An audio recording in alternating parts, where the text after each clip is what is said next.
हाँ आनंद भाई। नमस्ते दोस्तों, मैं एक शराबी हूँ। मेरा नाम आनंद है। केवल हाय भगवान हाय आनंद। की आनंद कृपा भाई। है। हाय हाय हाय आनंद भाऊ, नमस्कार भाऊ, hi one day at a high time hi भाऊ। हाय। अरे दिनेश भाई है क्या? One day at a time. हाँ भगवान की वनडे कृपा टाइम है। है दोस्तों। और आप लोगों का साथ है। यही वजह है कि आज मैंने शराब नहीं पिया। और शराब न पीने की वजह से दोस्तों आज मैं गर्व के साथ बोलता हूँ और कॉन्फिडेंस के साथ बोलता हूँ कि आज मैं अच्छा जीवन जी रहा हूँ, बगैर भय, बगैर चिंता, बगैर किसी का लेना देना। दोस्तों,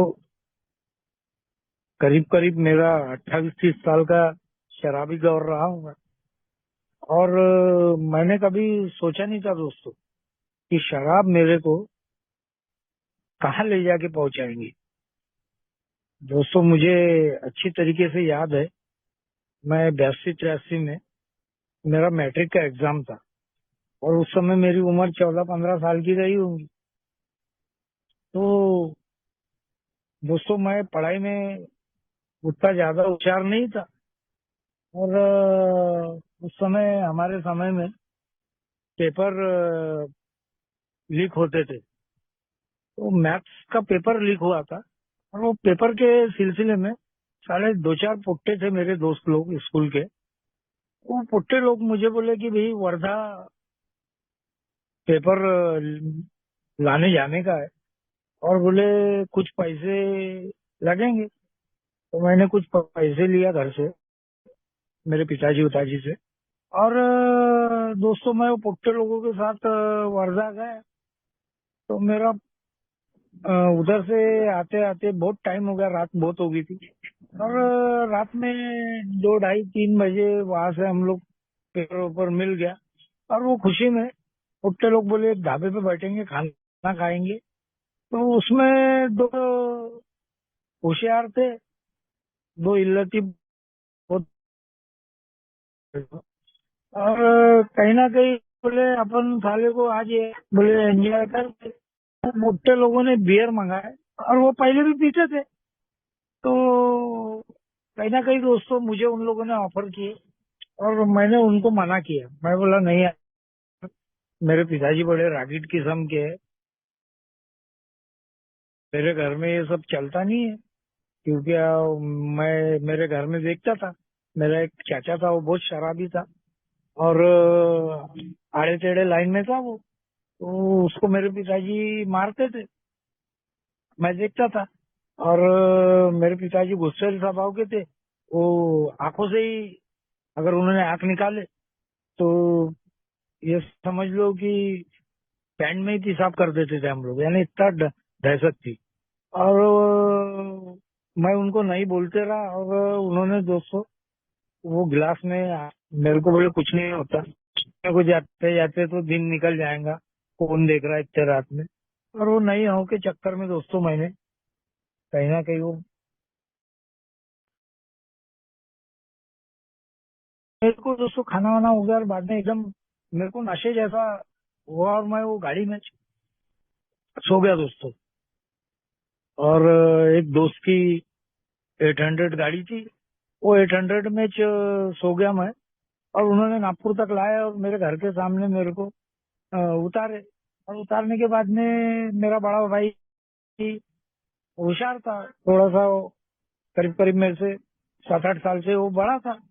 तो वो बड़े भाई ने देखा और मेरे को बोले कहाँ गया था? बोले तो मतलब वर्धा गया था, ऐसी ऐसी बात। तो बोले ठीक है, बोले खाना वाना खा ले और सो जा बोले।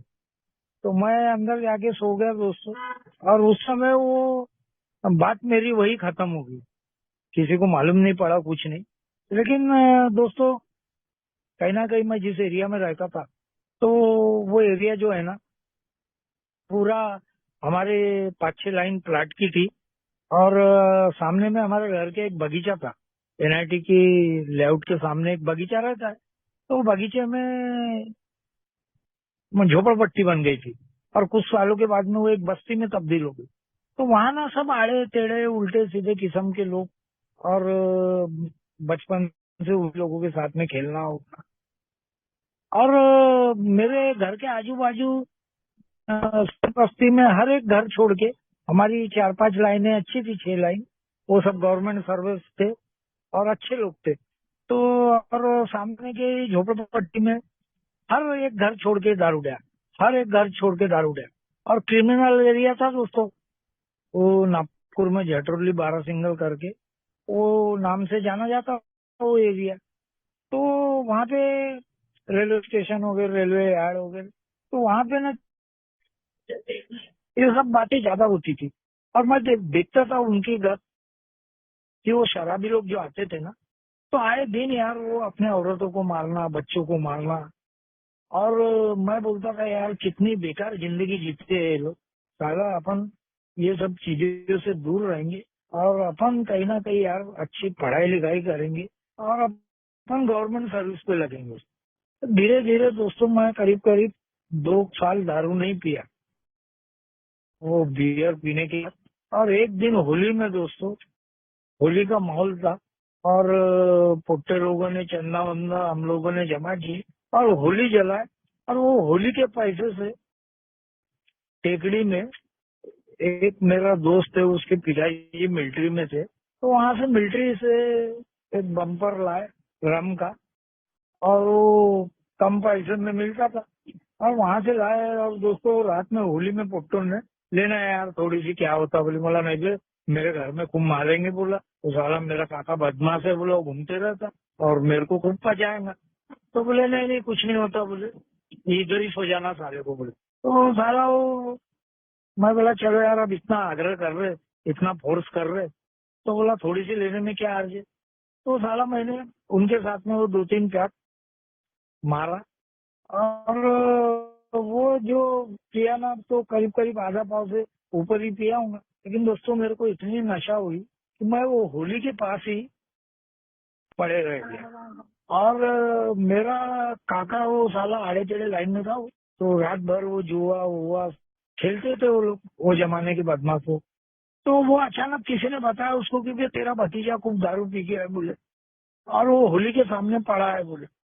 और वो आया दोस्तों, और रात को करीब करीब 3, साढ़े 3, 4 बजे थे, और मेरे को इतना पजा उसने होली के पास। मेरे को बोले हराम खोर, बोले तू भी, बोले मेरे लाइन पे चल रहा, बोले, और तेरे को अक्ल है, बोले। और उसने जो पजाया मेरे को, और मैं दोस्तों रात भर फिर घर नहीं गया, वहां से उठा और एक के चबूतरे पे जाके सो गया एक दोस्त के घर में। और दूसरे दिन 10-11 बजे तक मैं घर से गया। मैं बोला अब ये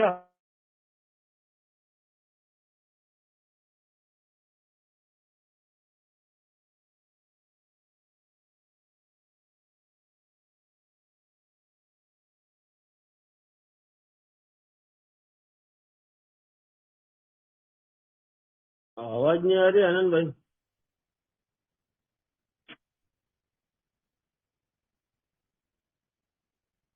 हेलो।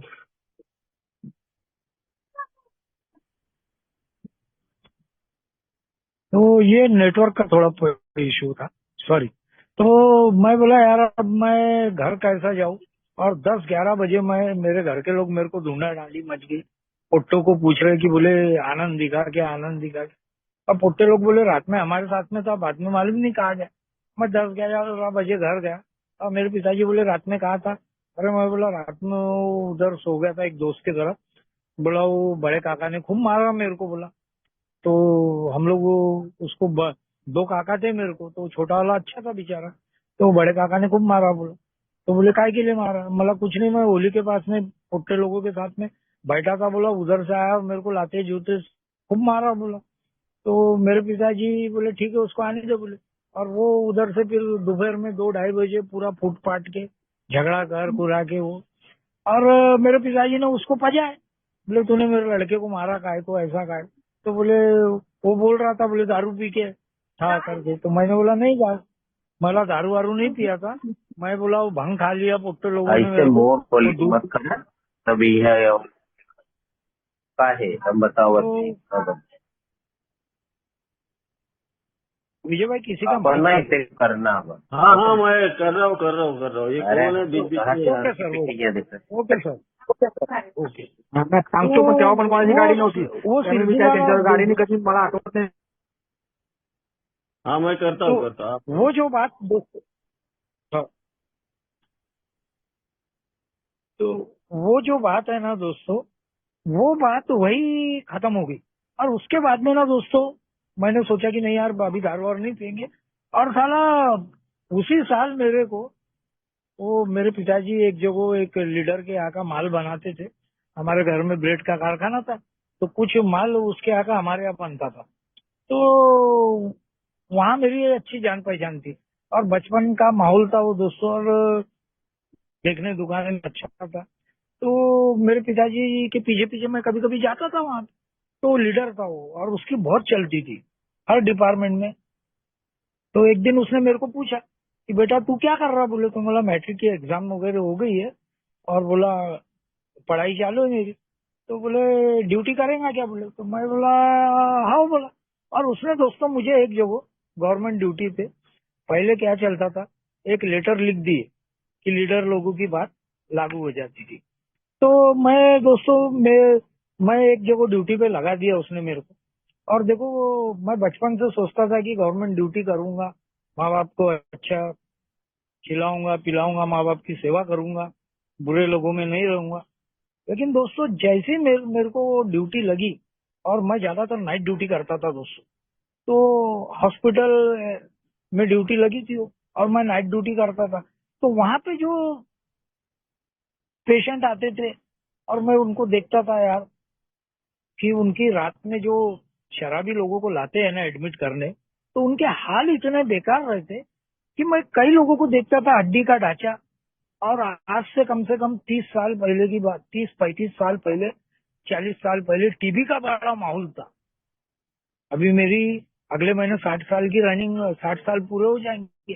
तो उस समय टीबी का बड़ा क्रेज था. साला दारू पीते थे तो हाथ पैर सूख जाते थे, छाते के साले, बीड़े अलग सिगरेट अलग. और उनको ना सवेरे रात में एडमिट करते थे और सवेरे लपेट के ले जाते थे. तो मैं ऐसा डरता था शराब के नाम से कि बोला भगवान मैं कभी शराब नहीं पीऊंगा.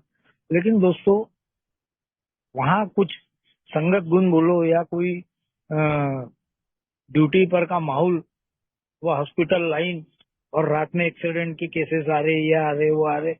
और वो वहां पे धीरे धीरे दोस्तों मेरे हाथ में फिर वो मेरी जो शराब मैं कभी पिया था वो फिर से. और वो जब हाथ में आई ना दोस्तों, तो मुझे ज्यादा दिन नहीं लगा दोस्तों शराबी बनने.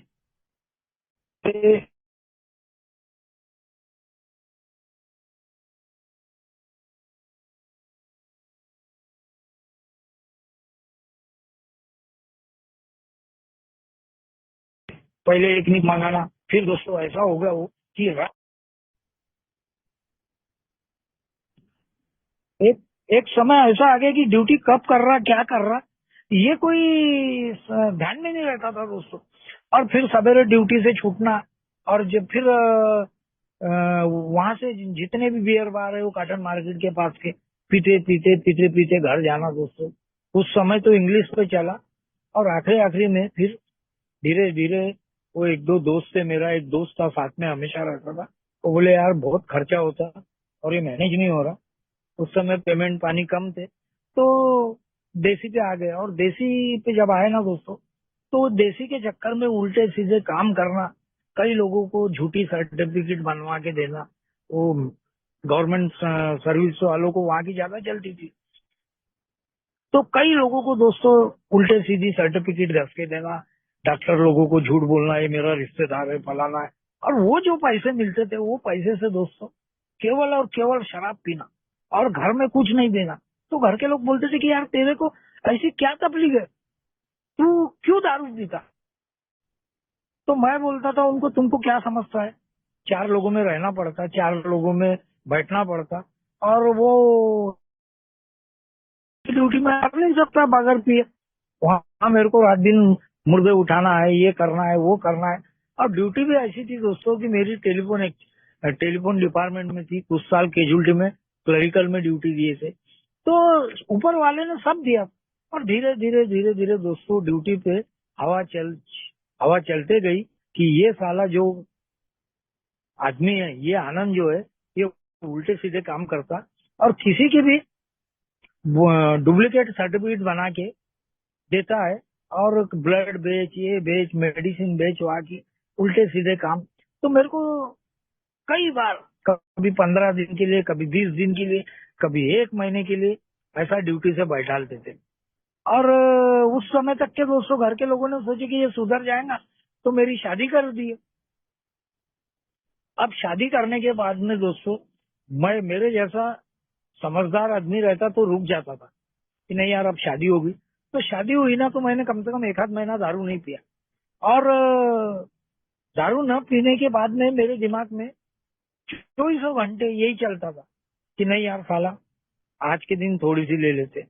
और फिर उस समय ड्यूटी चालू थी मेरी, तो फिर ड्यूटी पे दोस्त भाई बोले यार पार्टी होना, ऐसा होना, तेरी शादी हो गई, ये हो गया, हो गया। तो उनके साथ में फिर से वो शराब आ गई और इतनी धुआंधार आई दोस्तों कि 6 महीने के बाद में मेरे को ड्यूटी से हाथ धोना पड़ा। और बहुत लंबा काम हो गया मेरे हाथ से वहां पे। इतना लंबा काम कर दिया था मैंने कि वो एक की झूठी सर्टिफिकेट बना दिया था और वो केस बहुत उलझा था साला। तो वो केस के वजह से फिर मेरे को ड्यूटी से बैठा ले और फिर वो कई लीडर लोगों के मैंने जाक लगाया, ये लगाया, दिमाग का चूर होने की वजह से। मेरा काका था, उसकी अच्छी पकड़ थी राजनीतिक में, तो उसके हाथ से कई फोन, दिल्ली जा, बम्बई जा, लेकिन कुछ नहीं हुआ दोस्तों। फिर मैंने कोर्ट केस डाला और शराब का बड़ा जुनून भरा रहता था। तो फिर घर में दोस्तों, घर में ब्रेड का कारखाना था, तो घर के पैसे चोरना और वो पैसे से दारू पीना, तो माँ बाप परेशान।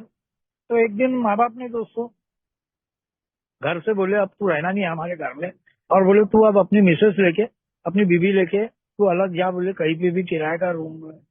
और मैं दोस्तों एक किराए के रूम में रहने लगा। तो मेरे हाथ में दोस्तों मेरे ब्रेड का कारखाना था, तो मुझे सब आता था,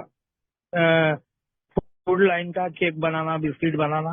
तो उसके वजह से मेरे में घमंड था कि नहीं यार जान दो ना, ड्यूटी गई, देख लेंगे साले को, कहीं ना कहीं काम धंधा करेंगे और अपने औरत पालेंगे।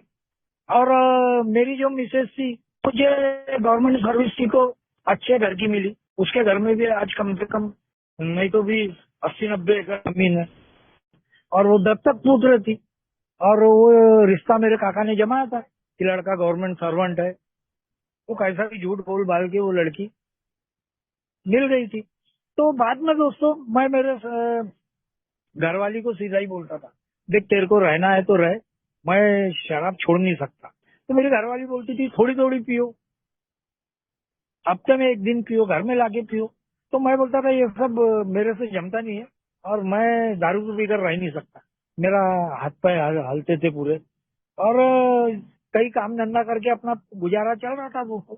तो फिर मेरे पिताजी आड़प जुड़प मेरे घर में आते थे मेरे एब्सेंट पीरियड में, और मेरे घर कुछ पैसे, किराना भर लेना बेटा, ये कर लेना। और उस समय दोस्तों मेरे को एक लड़की हो गई और लड़की हुई तो मैं हॉस्पिटल में इतना पी के टूनो मेडिकल के गेट पे पड़ा था कि जिसकी कोई हद नहीं दोस्तों। और मेरे को मेरे पिताजी, रिश्तेदार, मेरा ससुरा सब देखने आए। मेरे को बोलते थे कि क्यों यार तुम, बोले तुम्हारे तो खुशी होना चाहिए लड़की हुई। मैं बोला यार मैं चाहता था लड़का और मेरे को लड़की हुई, वो गम में मैं दारू पी रहा हूँ। तो 2-3 दिन वो हॉस्पिटल में मैं पी के दरवाजे के बाहर ही बैठे रहता था। बाद में जैसा तैसा दोस्तों वो लड़की धीरे धीरे बड़ी होती गई। तो मेरे पिताजी ने मेरे को दया धर्म करके बोले बच्ची हो गई, एक ऑटो लेने पैसे दिए और मैंने ऑटो लिया दोस्तों। और वो ऑटो में दोस्तों वो मैं सेलिंग करता था, तो कुछ माल मेरे घर के कारखाने का रहता था और कुछ इतवारी से दोस्तों चेक पे माल मिल जाता था। और मैंने इतने व्यापारी लोगों को चेक दे के माल खरीदा कि उस समय कम से कम नहीं तो भी 2.5-3 लाख का कर्जा हो गया था मेरे को। और एक ऑटो के 2 ऑटो, दोनों ऑटो किस्त पे, और माल बेचना और खूब जो भाई मैं किराया ऐसे रहता था वो टुकड़ी जी पुतले के पास। तो वहां पे एक बैकवर्ड एरिया था, झोपड़पट्टी। तो वो एरिया में मैंने एक मकान खरीद लिया। तो मेरे को ऐसा लगता था कि मेरी घरवाली मेरे को बोलती थी कि यार तुम इतनी दारू क्यों पीते? तो मैं बोलता मैं दारू पी के तो देखो साला, जो मेरे बाप ने नहीं किया मेरा।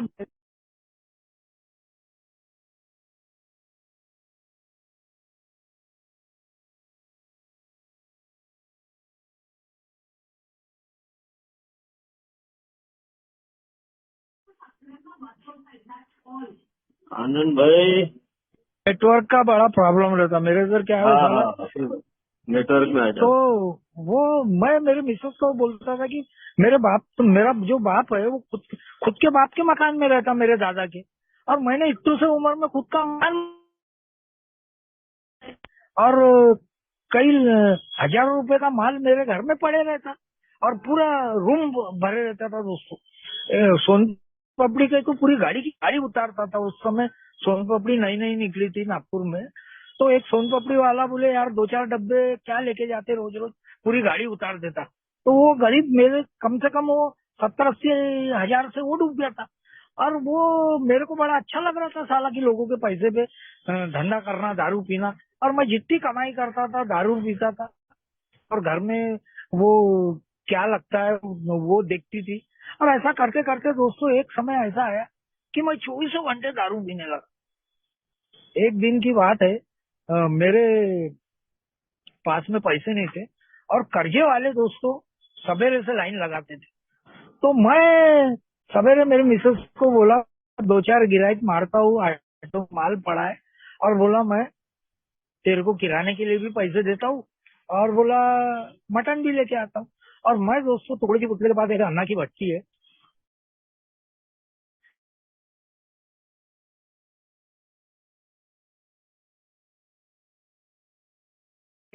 और सोन पापड़ी के 1-2 डब्बे दिया। और वहां से मैंने पैसे लिया, और वो पैसे लेके मैं वो दारू के भट्टी पे गया, और बोला आधा पाव पीता बोला। और वो साला कैसी गाड़ी में चाबी लगी रहेगी मालूम नहीं वो ऑटो में। और मैं अंदर बैठा, और एक पवा दो पवे वो साले वहां के जो दारूडे लोग हैं, वो गए भाऊ सवेरे से कुछ नहीं पिया, हाथ पैर हल रहे, तो ले तू भी ले तू भी ले। और मैं वहां पे कम से कम 12 बजे तक वो भट्टी पे बैठे रहा दोस्तों। और जैसा बाहर निकला तो मेरे को नशा इतनी हो गई कि वो ऑटो किसने चाबी चाबी लगी थी, किसने छोड़ के लेके गया मेरे को मालूम ही नहीं। जैसा तैसा मैं रिक्शा करके घर पहुंचा। मेरी घरवाली बोले ऑटो कहाँ है? तो बोला वो दारू के दुकान के पास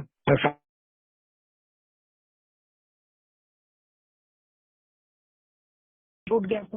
लेकिन दोस्तों मैं जब शाम को उठा और वहां गया, तो कोई बोले मेरे को नहीं मालूम, कोई बोले तो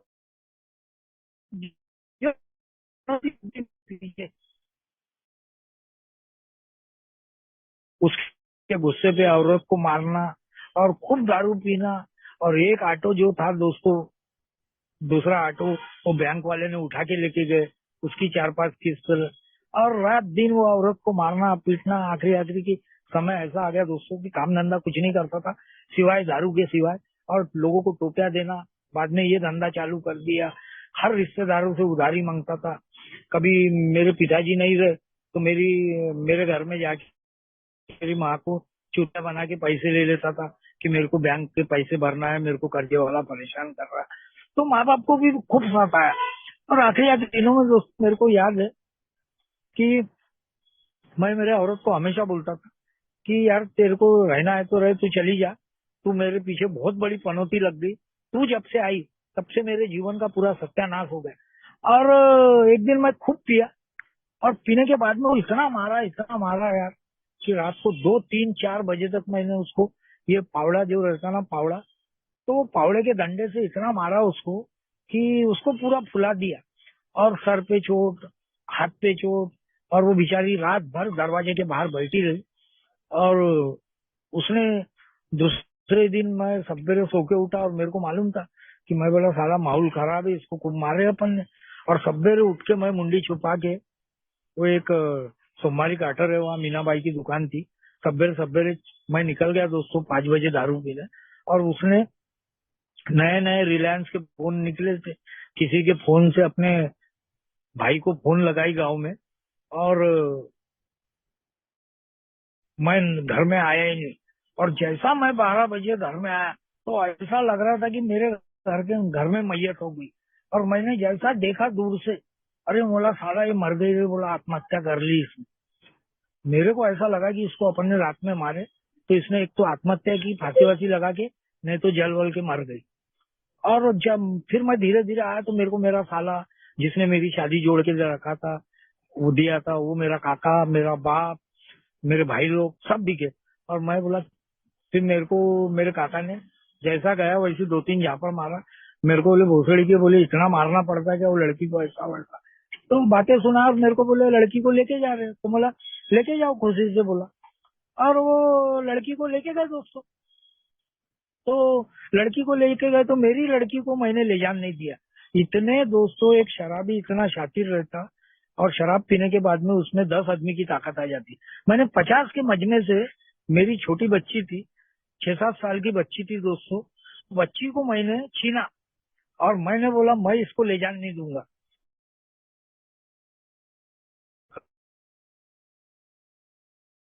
मर जाता ना, तो मेरे पिताजी थे, मेरे पिताजी बोल, तू हमारे लिए मर गया। तो ना वो बच्ची की दया करते थे ना मेरी। तो ये सोचो मैंने कितना सताऊंगा। और वो बच्ची को लेके दोस्तों घाट रोड पे, ये शमशान घाट है नागपुर का, मोगजाम, वहां पे मैं दोस्तों 2 दिन रात को 12 बजे से लेके 11-12 बजे तक उसको घूमता था इधर उधर लेके, और 12 बजे के बाद में वो घाट पे सोता था। 2 दिन मैं वो बच्ची को लेके घाट पे सोया दोस्तों। और उसके बाद में दोस्तों मैंने चौथे दिन 3-4 दिन संभाला, और चौथे दिन मैंने उसको ले जाके मेरे ससुराल में, तो मेरे ससुराल में जैसे मारने दौड़ रहा था। लेकिन मैंने बोला देखो, मैं यहाँ पे मेरे औरत को लेने नहीं आया, ये बच्ची को देने आया। फिर मेरे साले ने वो बच्ची को छीना और बच्ची को रख लिया दोस्तों। और फिर मैं नागपुर आया, और नागपुर आने के बाद में मैंने ये सोचा कि यार अब ये घर में रहे तो कर्जे वाले साले को मांगने आते। और बोला एक काम करो, अब कुछ ना कुछ अपने को यहाँ से निकलने का रास्ता बनाना पड़ेगा। तो मैंने घर का ही जो मेरे बर्तन थे ना, एक एक दिन कभी गुंडी बेच, कभी ये बेच, कभी मंदी बेच, कभी प्रेस बेच, कभी भांडे गंजी बेच, और हर वो सामान दोस्तों मैंने कबाड़ी में बेचा किलो के भाव से। और आखिरी में कुछ नहीं बचा था, एक पलंग था जिसपे मैं सोता था, और एक पंखा बचा था। वो इसलिए नहीं ले जा सकता था दोस्तों कि वो बस्ती के लोग कहीं देख ना ले। और वो जब मैं सामान बेचता था तो बस्ती के लोग सो के रहते थे, सवेरे सवेरे कबाड़ी को बेच देता था और दारू पीता था दिन भर। और ऐसे अवस्था में आ गया दोस्तों, आखिरी में कर्जे वालों को बहुत मालूम पड़ गया कि भैया ये बर्बाद हो गया, इसकी औरत नहीं है, कुछ नहीं है। और एक दिन मैंने उठा के दोस्तों घर, पूरा मकान जो मैंने लिया था वो मकान का मैंने सौदा कर लिया दोस्तों। 4-4.5 लाख में वो मकान का सौदा किया, और 1 लाख रुपए वो विधवा भाई थी, वो भाई से 1 लाख रुपए लिया। और वो मकान जब मैंने दोस्तों बेचा, और वो 1 लाख रुपए मेरे पास में आए, और वो मकान को मैंने ताला मारा। और उस दिन के बाद में 10 पोट्टे मेरे साथ, कुछ बस्ती के, पुराने बस्ती के, कुछ वो झोपड़पट्टी के, रोज सुबह से शाम तक मेरे साथ में 5-6 जन रहते थे। और कम से कम 15-20 दिन दोस्तों मैंने वो पैसे दारू पिया, होटल में खाना, ये वो, कम से कम 20-25 दिन मैंने निकाला। और आखिरी में दोस्तों वो मकान, अब वो मांगने आएंगी, वो डर दोस्तों मैं वर्धा भाग गया, वर्धा निकल गया। और वर्धे में मैं 2-3 महीने रहा। तो वो बाई इतनी परेशान हो गई थी जिसको बेचा था, क्योंकि उसको लिखा पढ़ी करके देना था। तो उन्होंने जैसा तैसा मेरे ससुराल का पता निकाले, और मेरे ससुराल गए, और मेरे मिसेज को बताया कि भाई तेरी ने हमको मकान बेचा और 1 लाख रुपए लेके फरार हो गया, और 3-4 महीने से वो दिख ही नहीं रहा। तो कैसा? तो मेरी औरत ने बोली वो मकान उसका नहीं था, बोले मकान मेरा था, तुमने खरीदे कैसा? तो फिर उसको जैसा तैसा समझा, और बोले बाकी के पैसे हम तेरे को देते हैं। तो 3.5-4 लाख रुपए कुछ उसको दिए, और वो पैसे उसने वो बच्ची के नाम पे डाली दोस्तों। और फिर मैं कभी वर्धा तो कभी बुल्डाना, कभी इधर, ऐसा भटकते रहा काम के चक्कर में। काम करना दोस्तों, कोई भी मालक 15 दिन के ऊपर रहता नहीं था। 15 दिन के बाद में गांड पे लात मार के भगा देता था।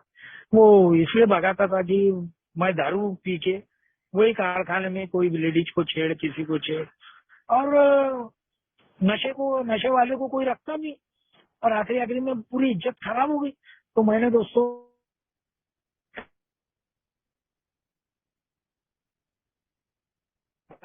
और चोरी अंदर दारू पी रहा था, काम करता था।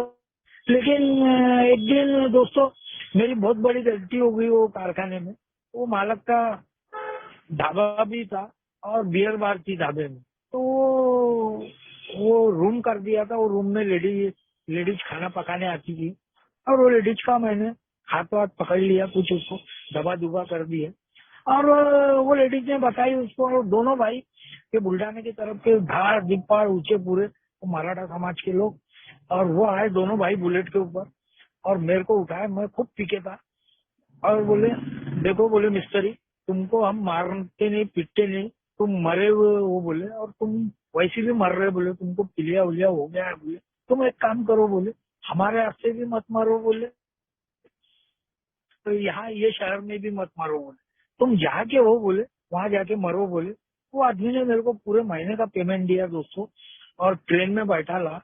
और तुमको क्या बताओ, जब तक वो ट्रेन जब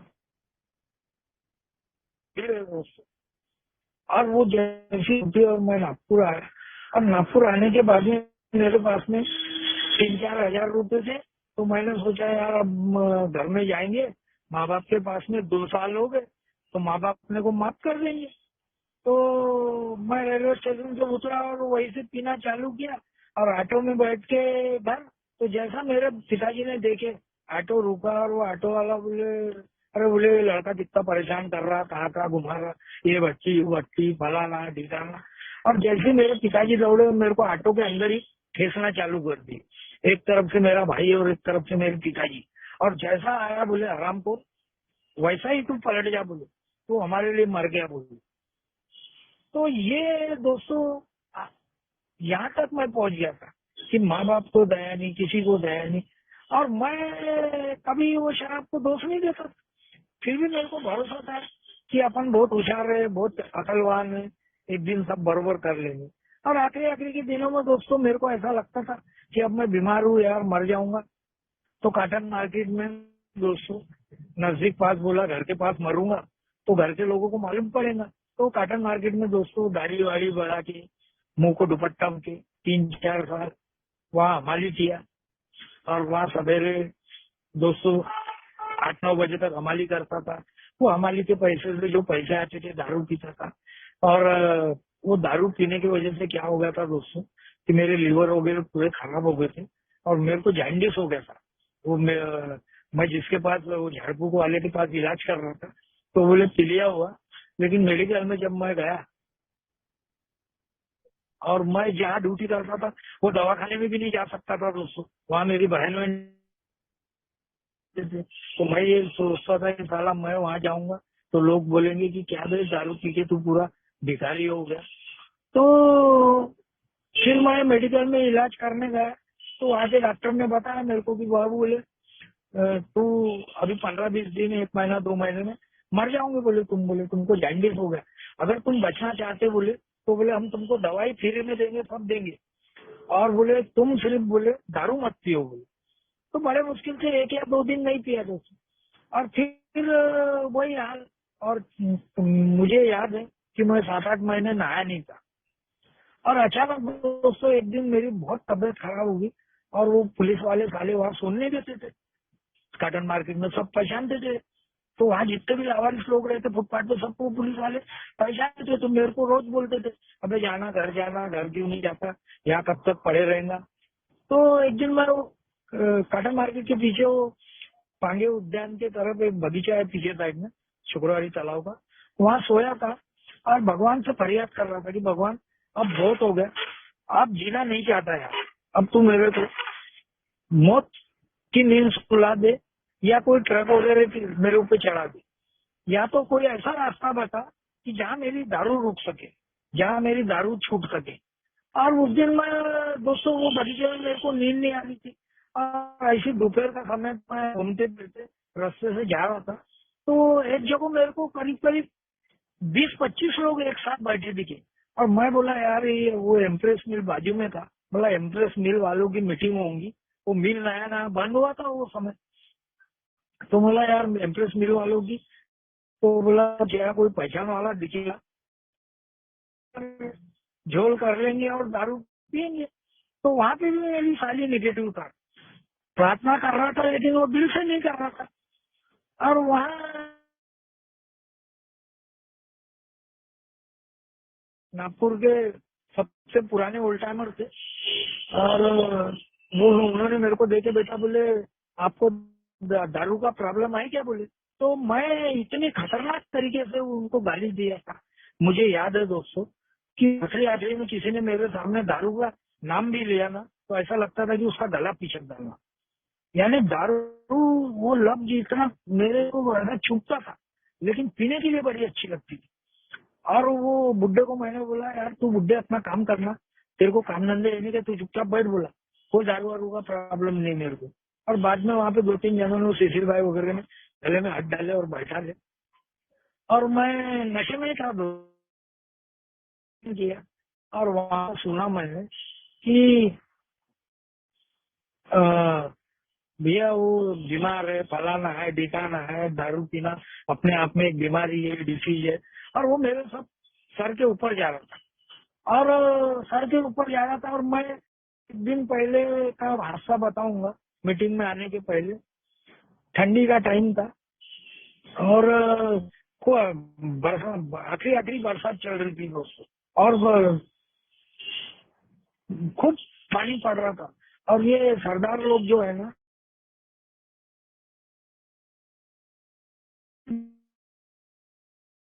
यहाँ किसान में भिखारी के परिवार में पैदा हुआ। वहाँ सारे वो भिखारी लोग मेरे को मामा, काका, भतीजे, भाई ऐसी रिस्पेक्ट देते थे वो लोग। और रात में वो ब्लैंकेट डाले डाले वो, और किसी ने मेरे को बताते आया कि बोले बहुत बहुत बड़ी गाड़ी आई, और बोले वो सारे लोहा पुल के नीचे बोले ब्लैंकेट डाल रहे हो भिखारी के यहाँ पे। अबे मैं बोला ये तो अच्छा कमाई का साधन है। और रात को 3:30-4 बजे मैं दोस्तों वो पूरे ब्लैंकेट जमा करवाया वो भिखारी लोगों के हाथ से, और दूसरे दिन पन्ने में भर के वही कॉटन मार्केट में दुकान लगाया, और 50-50 रुपए में वो ब्लैंकेट दोस्तों वो बेचे, और वो पैसे की बंटवारा किए, और कुछ पैसे की दारू पिए। और दूसरे दिन मेरे जेब में 100-150 बचे थे। दूसरे दिन फिर दारू पिया, और वो बगीचे में जाके सोया दोस्तों। और बगीचे में जाने के बाद में फिर वो मीटिंग में आया, और वो मेरा पहला दिन था मीटिंग का। और मीटिंग खत्म हुई दोस्तों, सब आप अपने घर गए, और मेरे को बोले बेटा तुम कहाँ रहते, तो मैं बोला नहीं वो मैं उधर रहता हूँ, दूर रहता हूँ बोला। तो बोले ठीक है ठीक है। उन्होंने एक कागज दिए मेरे को, और वो कागज मेरे जेब में रह गया गलती से। मेरे पास में एक जैकेट था नीले कलर का, और वो जैकेट मेरे जेब में रह गया। और जब मैं दूसरे दिन सवेरे उठा दोस्तों कॉटन मार्केट से, तो मेरी बहुत तबीयत खराब लग रही थी। पहले दिन मैं ज्यादा पी लिया था और बीमार चल रहा था, और दवाई खाना और दारू पीना। तो वो सवेरे सवेरे मैं नल पे मुंह धोने गया, तो मुंह धोया मैंने, और वो बत्ती खोलने की थी। और जैसा देखा तो दोस्तों वो 30-40 रुपए कुछ बचे थे, और वो पैसे के साथ में कागज आया दोस्तों। और वो कागज आया, वो कागज थोड़ा बहुत पढ़ा लिखा रहने की वजह से पढ़ना लिखना आता है, तो कागज मैंने पढ़ा, तो उसमें दिखा दोस्तों कि भैया क्या आप दारू छोड़ना चाहते हो क्या, और मुफ्त। तो उसके सुप्रभात ग्रुप का वो कागज था। और 2-3 महीने सवेरे बोला यार आनंद, साला बोला बहुत हो गया। अब ये बोला कल जो वहाँ पे बैठे थे अपन, तो कुछ तो भी वो दारू दारू कर रहे थे साले, बोला तो बोला जाके देखते क्या। तो दोस्तों मेरा मुंह धोया, और वो वहाँ से वो गणेश भंडार के पास एक चाय की दुकान थी, चाय पिया। और वहां से दोस्तों पैदल पैदल पैदल पैदल सुप्रभात ग्रुप के पास में जाके बैठा। तो 4-4:30 बज गए थे। तो वहाँ पे वो शेषराव दादा करके थे, विजय काका, वो विजय बाबू पहचानते जो पुराने लोगों को। तो शेषराव दादा मॉर्निंग वॉक करता था। तो मेरे को बोले कौन है, बोले उसकी पहाड़ी आवाज थी, वो मिलिट्री का आदमी। बोले कौन है क्या है, तो मैं बोला दादा बोला मैं वो काटन मार्केट में रहता हूँ और हमारी करता हूँ, मेरे को दारू छोड़ना है। बोला अरे रे बेटा, बोले अच्छी बात, अच्छी जगह है। बोले उन्होंने लेके गए और मेरे को तालाब पे चक्कर घुमाए और वहां पे पोए हुए खिलाए। फिर दिन निकला और वो मीटिंग में आके बैठा दोस्तों। और वो मीटिंग में आके बैठा और वो सुप्रभात ग्रुप की मेरी पहली मीटिंग थी कि जो मैंने दारू नहीं पिया था। और वहाँ दोस्तों सुना मैंने कि भैया, तो उस दिन मेरे समझ में आया कि मैं जानबूझ के नहीं पी रहा हूँ, मैं बीमारी के अंतर्गत आ गया हूँ और बीमारी में फंस गया हूँ, तो इसका इलाज मेरे को करना पड़ेगा। और फिर उस दिन के बाद में जो मेरी रेगुलर मीटिंग चालू हो गई दोस्तों, और रेगुलर मीटिंग चालू होने के बाद में दोस्तों मेरे को लोगों ने बताया कि भैया आनंद, तो काटन मार्केट में मत रहे। तो ज्ञान देने वाले बहुत लोग मिले। तो मैंने बोला यार मैं रहूंगा, तो बोले बहुत जगह है। तो महाल एरिया में किसी के भी घर में सोना, किसी की चबूतरे पे सोना, किसी के टेरिस पे सोना और किसी के भी घर में खाना खाना। तो ऐसे कर करके दोस्तों 2-3 महीने मेरे निकले। और 2-3 महीने के बाद में एक आदमी मिला अपने मीटिंग का, वो राजू एस करके है। आज उसकी 20-21 सालों की सोसाइटी है, जागृति ग्रुप का मेंबर है। तो वो तालाब में अक्सर हमेशा आता था। तो वो बोलता था मेरे को, यार आनंद तू हमेशा दिखता है, बोले खाने वाने का कैसा। बोले तो मैं लोग खाने का तो बड़ा ठिकाना नहीं है। तो बोले ठीक है, जनता बाकर में मैं तेरे को रोज खाना खिलाया करूंगा, तू रोज मीटिंग करना। बोले बोला ठीक है। अब साला एक दिन वो आया नहीं। अब एक दिन आया नहीं तो मेरा ध्यान मीटिंग में लग रहा नहीं। मैंने बोला यार सवेरे से भूखा हूँ, ये कब आएगा कब आएगा। तो रेगुलर मीटिंग कर रहा था दोस्तों, लेकिन दारू का ध्यान मेरे दिमाग में आता ही नहीं था। और वहाँ पे वो विश्वनाथ दादा बैठे थे। तो मैंने बोला यार ये बोलते हैं साला कि स्पॉन्सर बनाओ स्पॉन्सर बनाओ, और बोला स्पॉन्सर बना लिए तो ये बुड्ढा अपने को खाना वाना खिलाएगा बोला, और कुछ पैसे वैसे देंगे साला, अपने घर में और में लेके जाएंगे। तो मैंने उसको बोला नम्रता से बाहर बाजू में लेके गया बुड्ढे को और बोला दादा, मैं बोला तुम्हारे पैर पड़ता हूँ, तुम मेरे को स्पॉन्सर बना लो। बोला स्पॉन्सर बना लो। तो बोले ठीक है बोले। उन्होंने मेरे सर पे हाथ रखे और फिर धीरे से बोला दादा भूख बहुत लगती है, बोला खाना खिला रहे क्या।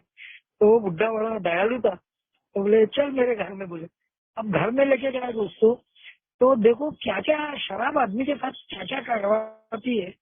मैं तो भगवान से हाथ जोड़ता हूँ कि भगवान किसी को शराबी ना बनाए। तो उसने घर लेके गया दोस्तों मेरे को, और उसके घर में उसके घर के लोग कई गाँव गए थे और चावल रखा था फ्रिज में। और वो बाबा जी ने वो चावल भरा और 2 कागज के टुकड़े लाए, पेपर के, न्यूज पेपर के। और सामने में वो रेलवे के क्वार्टर में रहता था, तो वहाँ पे बेंच, टूटा टाटा बेंच और 1-2 कुर्सियां उर्सियां थी। तो कुर्सी पे मेरे को बैठा ला और 2 कागज के टुकड़े रखा और उससे वो चावल डाला बघारा और पानी लाने अंदर का। मैं बोला उसको दादा, बोला एक आधी प्लेट वलेट नहीं क्या तुम्हारे घर में। बोला यार तुम क्या हो यार, बोला भिखारी के जैसा मेरे को पेपर में चावल दे रहे हो। बोला तो बोले तेरी लायकी है क्या, बोले प्लेट में खाने की, तेरी औकात है क्या, बोले प्लेट में खाने की, तू सोच बोले ये दिन तेरे पे क्यों आएगा के। तो साला मैंने नीचे मुंडी डाल दिया। बोला ये तो बात सही है यार कि साला ये, बोला ये मेरी मस्ती, गवर्नमेंट सर्विस थी, अच्छा सब कुछ था, माँ बाप भाई बहन घर में कारखाना, और बोला मैं साला कागज पे चावल खा रहा हूँ, तो ये मेरे मस्ती का बयान बन जाए। और वो पहले दिन मेरे को दोस्तों, वो 3 महीने के अंदर में स्वीकृति नहीं आई। 3 महीने के अंदर मैंने दारू को दोष नहीं दिया था। वो पहला दिन था कि वो विश्वनाथ जी ने मुझे वो चावल से सिखाया। और फिर बाद में वो अंदर गए, मैंने एक निवाला खाया तो वो चावल साला मेरे को पसीजे जैसा लग रहा था, यानी उसकी एक अलग ही बात आई थी। तो फिर वो बुड्ढा आया और मैंने वो चावल डस्टबिन में डाला। बोले क्यों रे। अरे बोला दादा वो चावल साला कैसा कैसा लग रहा। तो बोले बरोबर है। बोले वो साला बोले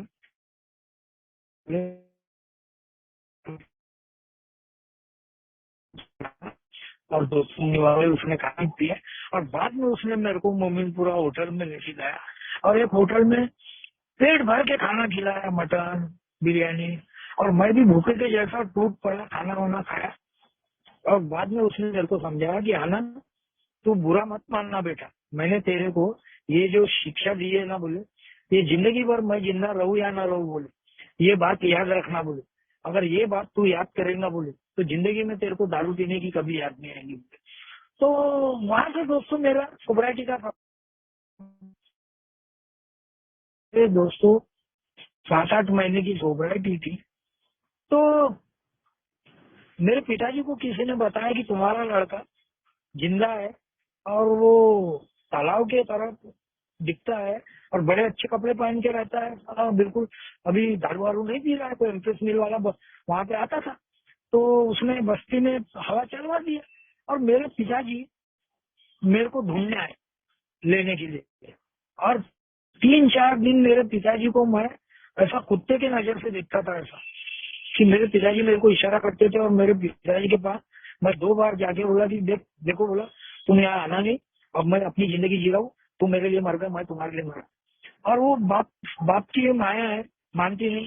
तो 4-5 दिन चक्रे मारा और 5वें दिन वो विश्वनाथ जी और सुशील भाई का ध्यान गया। बोले यार ये बाबा जी रोज क्यों आए? तो मेरे को पूछे तो बोला मेरे पिताजी है। तो बुलाए उनको, बोले क्या बात है? तो दादा बोले, तो बोले यार मेरा लड़का है बोले, और बड़ा अच्छा लड़का है बोले, ये दारू पीता था इसलिए इसको घर से अकेले उसकी औरत आया बोले, ये आया नहीं बोले मेरे साथ। तो फिर उन्होंने बताया कि आनंद ये तो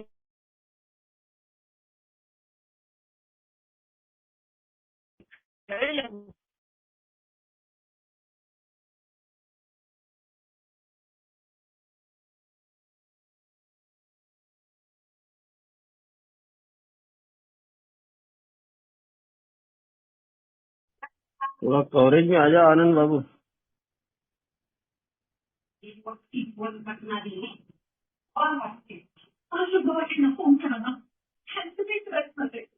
आनंद भाई साला नेटवर्क का ही बड़ा प्रॉब्लम रहेगा। हाँ हाँ अभी आ रही आवाज। तो उस दिन मैं चले गया हाँ, उस दिन दोस्तों मेरे पिताजी को बोला मैंने कि देखो बोला दादा, बोला मैं भी अभी इतने दिन हो गए यहाँ पे 7-8 महीने से आ रहा हूँ, तो मैं भी समझता हूँ बोला कि बोला तुम कितना भी कुछ करोगे तो बोला मैं तुम्हारा लड़का ही रहूंगा, तुम मेरे बाप रहेंगे। लेकिन बोला मेरे को यहाँ बताते वो बताया है बोला कि ऐसे एरिया में मत जाओ कि जहाँ तुम्हारे हाथ में दारू आसानी से आ जाएंगी। तो बोला वो तो एरिया पूरा जंगीला एरिया है, पूरे जंतु भरे, और बोला मैं कैसा रहूंगा तुम बताओ। तो बोले तू क्या बोलता? बोले बता। बोले तो बोला मेरे को किराए का रूम लेके करीब बाग में उधर, बोला बहुत ग्रुप है, वो कृपा कुंज वगैरह ग्रुप था, प्रगति वगैरह।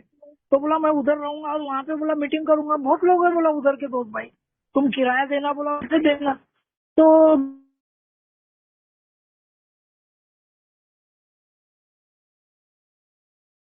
प्रॉपर्टी वाला दिया तो वो पैसे बोले अपने को बंटवारा करो तुम चारों भाई में, तो अभी के तेरे नाम पे डाल दे बोले। तो वो मेरे पिताजी ने दोस्तों कुछ पैसे वैसे दिए, फिर मैं किराए का रूम करके वहाँ ईमानदारी से रहने लगा। और देखो दोस्तों कि मैं जितना समस्या से बता हूँ ना, तो समस्या मेरे अच्छे के लिए आती है। तो उस पीरियड में दोस्तों महीने भर के बाद में मेरा वारंट निकला, और वारंट निकला और वो साले पुलिस वाले मेरे को तालाब की मीटिंग पकड़ने आए, गणेश पेट वाले। तो मैंने उनको 2 दिन छुट्टियां बनाया, मैं आनंद नहीं हूँ करके। लेकिन 3 दिन जिसने बताया था उस आदमी को लेके आए, बोले यार यही तो आनंद है। तो उन्होंने मेरे को बुलाया, क्यों झूठ बोल रहा है बोले। तो एक पुलिस वाले ने मेरे को झापड़ वापड़ भी मारा था उसको, फिर वो कमला कर करके मट्टी का तेल वाला मर गया। वो पूरे इसका वारंट है इसके, और उसने इसके ऊपर 3-4 साल से केस डाली, और तो उसने वारंट लिया और वो 500 रुपए देके उनको भगा। और तीसरे चौथे दिन की तारीख थी। तो मैं दोस्तों पुराने लोगों ने बताया कि घबराने की कोई बात नहीं बोले, अगर आने की रहेंगी तो आएंगी बोले, नहीं तो दूसरी जीवन में आएंगी बोले।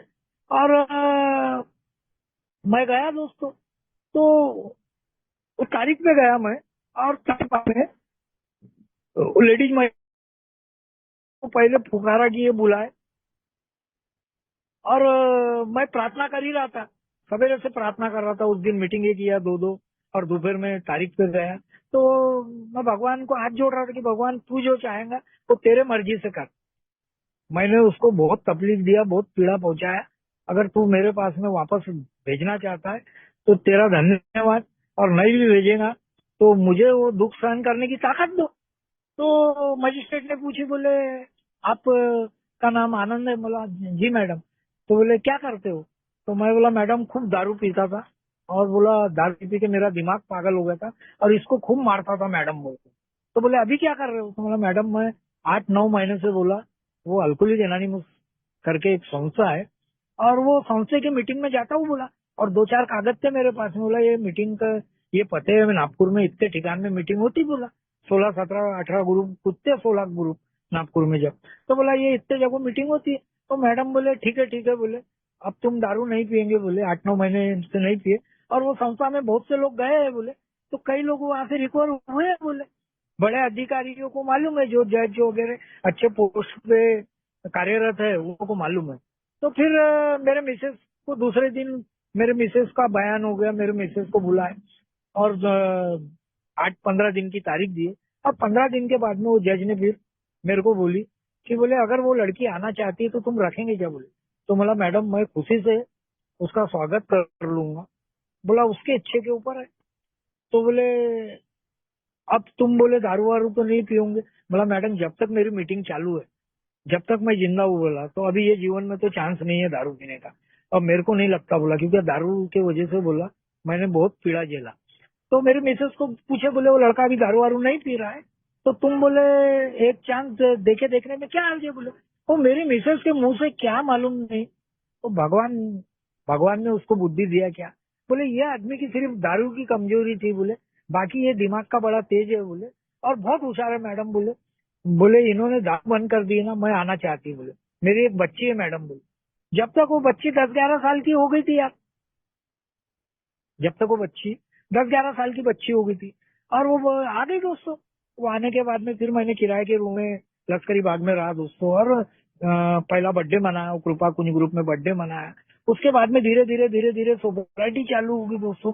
तो यहाँ के लोगों ने बताया कि भैया ईमानदारी से मेहनत कर, ईमानदारी से कार्य कर, तूने किसी की लड़की लाया है तो वो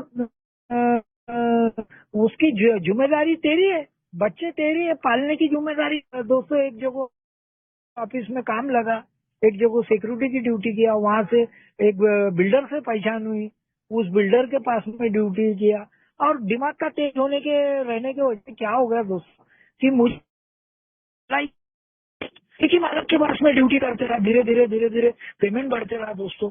किसी के शादी विवाह में जाता था तो देखता था दोस्तों, किसी को पूछता था, कोई दोस्त भाई को बच्चे क्या कर रहे थे, तो बताते थे यार मेरे बच्चे इंजीनियर बन गए, मेरे बच्चे डॉक्टर बन गए। तो मेरे को भी दोस्तों ऐसा लगने लगा कि नहीं यार अपनी सोच गलत है कि अपने बच्ची को 10वीं 11वीं पढ़वा के खत्म करेंगे और उसकी शादी कर देंगे। बोला अपन ने भी पूछना चाहिए। तो मैंने भी मेरे बच्ची को पूछा कि बोली कि मैं पापा सीए करना, तो उसको सीए के कोर्स में डाला, तो खराब की। उसके बाद मैं बोले एलएलबी करती हूँ, लॉयर बनूंगी। तो फिर धीरे धीरे दोस्तों उसको लॉयर बनाया। आज वो दोस्तों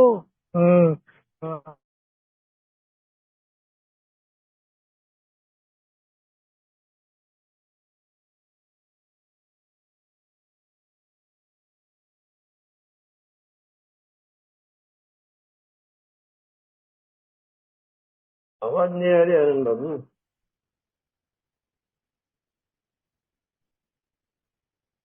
कहाँ चले गए?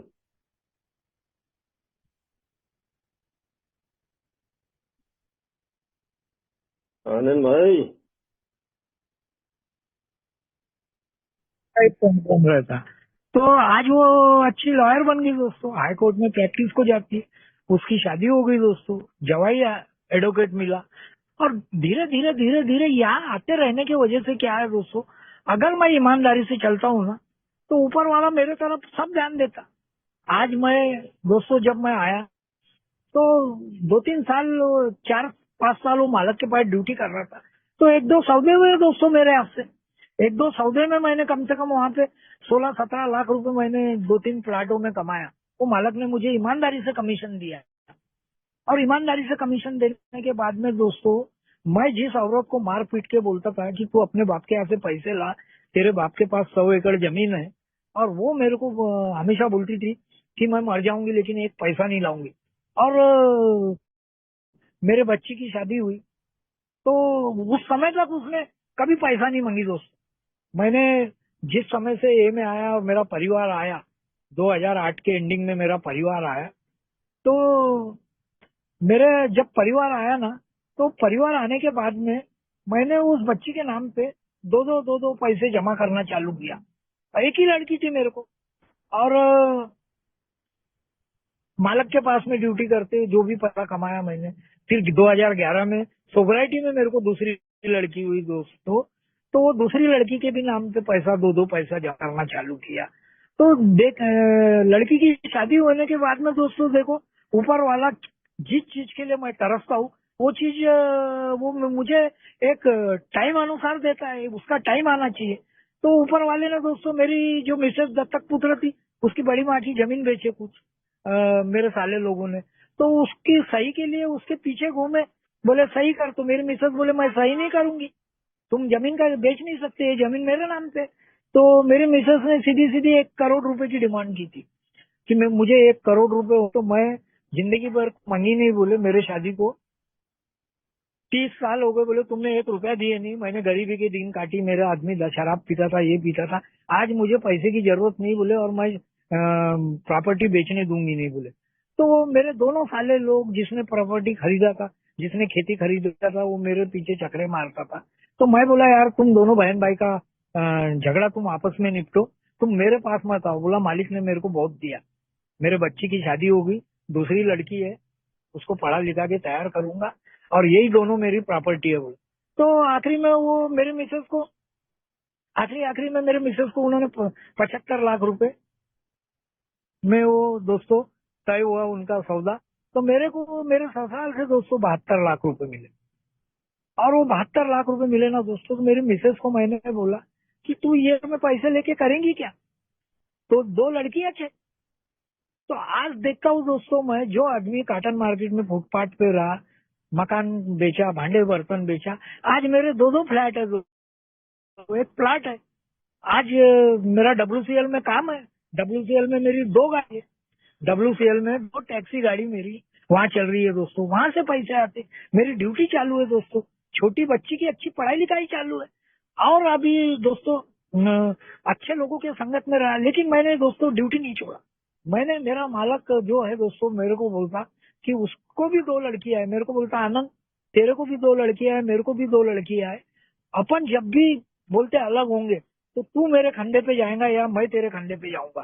तो देखो उस मालक को मैंने आज तक नहीं छोड़ा दोस्तों। अच्छे एरिया में रहता हूँ, धर्मपेट जैसे एरिया में रहना है दोस्तों, 2 मकान रहने के बाद में मेरे को वो मकान का सुख लेने नहीं मिल रहा। तो वो बातें मैं याद करता हूँ, और बड़ा अच्छा समय कट रहा दोस्तों। और आज इतना होने के बाद में देखो दोस्तों कि ईश्वर जो है, ईश्वर इतना कुछ दे रहा दोस्तों कि जब मैं गवर्नमेंट सर्विस पे था ना, अगर रिटायर होता था तो मुझे उतना पैसा नहीं मिलता था दोस्तों, ज्यादा से ज्यादा मुझे 30-35 लाख रुपए या 30 लाख रुपए मिले रहते। लेकिन भगवान ने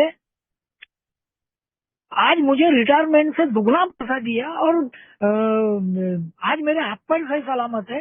सही सलामत रहते हुए मेरे सब काम निपट गए दोस्तों, बच्ची की शादी निपट गई, आज मैं नाना बन गया, एक मेरे को नातन है, और दूसरी बात, दूसरी लड़की अभी 10th क्लास में पढ़ रही है, यहाँ आने के बाद में जो हुई। तो धीरे धीरे धीरे धीरे दोस्तों ईमानदारी पे चलने का नतीजा ये है दोस्तों कि एक दिन ऊपर वाला मेरे जिंदगी में चमत्कार करता है। लेकिन होता क्या है दोस्तों कि मैं आधे अधूरे प्रयास करता हूँ दोस्तों, और अपेक्षा ज्यादा करता हूँ। मुझे मेहनत नहीं करना है, मुझे 12 कदम क्या है मैं कभी किताबों में खोल के देखता ही नहीं। तो धीरे धीरे धीरे धीरे दोस्तों आज मैंने 12 कदमों में इतना सब जो प्राप्त किया हो दोस्तों, तो ये सब आप लोगों की मेहरबानी से दोस्तों। मेरे जो स्पॉन्सर मर गए ना, भगवान उनके आत्मा को शांति दे, तो वो स्पॉन्सर की जो उनका जो आशीर्वाद है हमेशा मेरे ऊपर रहा दोस्तों। और मैंने ज्यादा लोगों से संपर्क नहीं रखा सोसाइटी में आने के बाद में दोस्तों, ज्यादा ओल्ड टाइमर लोगों से संपर्क रखा नहीं। आज भी दोस्तों मैं अभी मेरे को अगले महीने अगस्त महीने में मेरे को 17 साल कंप्लीट हो जाएंगे सोसाइटी के। तो मैं हर बर्थडे में विजय भाव को बुलाता हूँ, विजय को शेयरिंग में बुलाता हूँ दोस्तों। जब मैं नया नया आया तो हर समूह 1 के चेयरमैन नरेश जी थे और मेरे समय बहुत कम समय वो चेयरमैन थे और उसके बाद में सीधा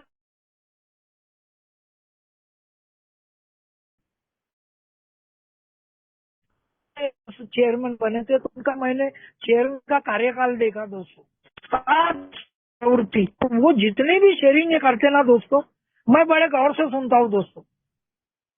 मैं किसी भी ग्रुप मेंबरशिप करते रहूं और वहां बैठू मैं, और विजय भाऊ अगर मेरे को दिख गए तो मैं उनको बराबर शेयरिंग देता हूँ। कभी आध्यात्मिकता पे देता हूँ, तो कभी 12 कदमों पे देता हूँ, रिकवरी पे देता हूँ। तो दोस्तों एक फुटपाथ पे आदमी पहुंचने के बाद में फिर से स्टैंड होना, फिर से खड़ा होना, ये कोई दोस्तों मजाक बात नहीं है। इसके लिए दोस्तों मेहनत करना पड़ता, और वो मेहनत दोस्तों मैंने जी जान से किया हूँ दोस्तों। और आज भी दोस्तों मैं बता रहा हूँ तुमको, प्रॉब्लम मेरे जीवन में नहीं है ऐसा मैं बोल नहीं सकता दोस्तों। प्रॉब्लम आते रहते दोस्तों, लेकिन वो प्रॉब्लम का जो सोल्यूशन है, जो मार्ग है, जो तोड़ है दोस्तों प्रॉब्लम का, आप लोगों की शेयरिंग के माध्यम से मिलता है दोस्तों। इसीलिए दोस्तों मैं आज सेवा में ज्यादा रहता हूँ। सेवा में रहने के वजह से क्या है दोस्तों, मैं अपना दुख भूल जाता हूँ दोस्तों। तो मैं दोस्तों नए नए लोगों को मदद करना, उनको आज भी मेरी आदत है दोस्तों कि मुझे जिस जैसे आप लोगों ने झेले है, मैं आज भी लोग मुझे कोई फुटपाथ पे दिखा और फुटपाथ से कोई आदमी आके मीटिंग करता है ना, तो उस आदमी को तो ये भी मैं टिफिन पूरा उसको लाता हूँ, उसको मेरे साइड पे रखता हूँ। मेरा मालक बिल्डर है, तो बिल्डर रहने के वजह से 2-3 बिल्डिंगें खाली पड़ी रहती, तो मैं कई फुटपाथ के लोगों को लाके दोस्तों मेरे घर में रखा, उनकी दाढ़ी कटिंग कटवाना। अभी हाल ही की बात है दोस्तों, 3-4 महीने पहले एक तालाब पे लड़का था, उसको लेके गए, उसको ब्लड लगाया, उसको रिकवर किया, उसको मैंने एक नया काम चालू किया। अब मैं दोस्तों खुला बोलता हूँ, मैंने एक व्यसन मुक्ति डाला, अभी 4-5 महीने हो गए व्यसन मुक्ति चालू किया। तो वो लड़के को व्यसन मुक्ति में लेके गया फुटपाथ पर से, उसका इलाज करवाया, सब करवाया, और फिर वही दोस्तों इज्जम उसमें जागरूक हो गया। तो वो व्यसन मुक्ति के ही चावल बेच, तेल बेच, मिर्ची पाउडर बेच, और वो बेच के 2-3 बार दोस्तों दारू पिया वो, और दारू पीने के बाद मुझे मालूम पड़ा।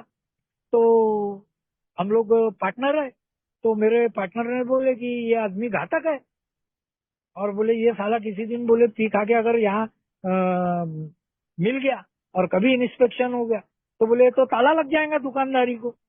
तो मैंने उसको दोस्तों वहां से प्रेम से उसको कुछ मारा नहीं, पीटा नहीं, और उसको मैंने प्रेम से दोस्तों भगा दिया। तो जितना मैं सेवा में रहूंगा दोस्तों, और जितना मैं 12 कदमों पे ध्यान दूंगा और स्पॉन्सर की बात सुनूंगा दोस्तों, तो मुझे कार्यक्रम में फायदा होने वाला है दोस्तों। वही फायदा मेरे को हुआ दोस्तों। और आप लोगों ने बड़ा नम्रता पूर्वक सुने दोस्तों मुझे, और फाइनल ग्रुप ने मुझे यहाँ मेरे अनुभव साझा करने के लिए मौका दिया। तो फाइनल ग्रुप का और विजय भाऊ का मैं फिर से एक बार धन्यवाद, और आप सब लोगों का धन्यवाद दोस्तों। धन्यवाद विजय भाऊ।